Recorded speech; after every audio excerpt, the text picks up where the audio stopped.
فودافون قدم لكم بكل فخر عميد الفن الشعبي يوسف شتا الأليوبي.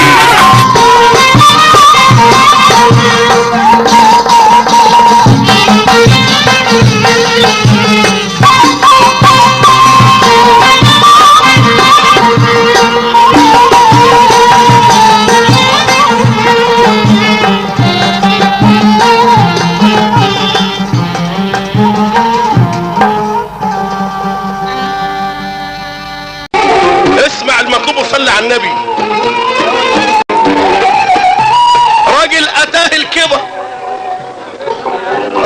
اتاه الكبر ومراته لعبت بيه، تشخط وتنطر وتتكلم تشنع بيه، انما ايام شبابه كانت دايما فخورة بيه.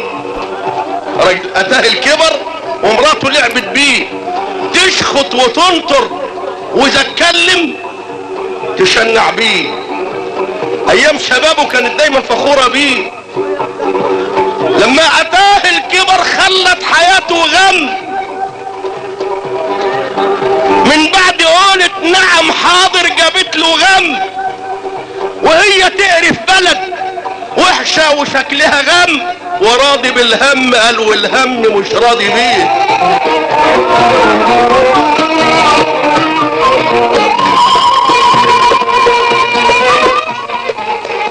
ينفع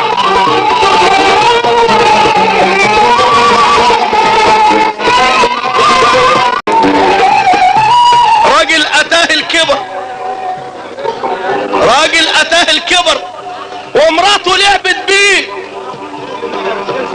تشخط وتنطر وتتكلم تشنع بيه، انما ايام شبابه كانت دايما فخورة بيه. راجل اتاه الكبر ومراته لعبت بيه، تشخط وتنطر وتتكلم تشنع بيه، ايام شبابه كانت دايما فخورة بيه. لما اتاه الكبر خلت حياته غم، من بعد قولت نعم حاضر جابت له غم، وهي تقرف بلد وحشة وشكلها غم، وراضي بالهم قال والهم مش راضي بيه.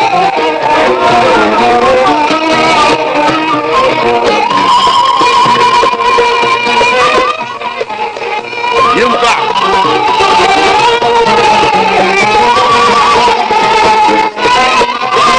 مع تحيات فودافون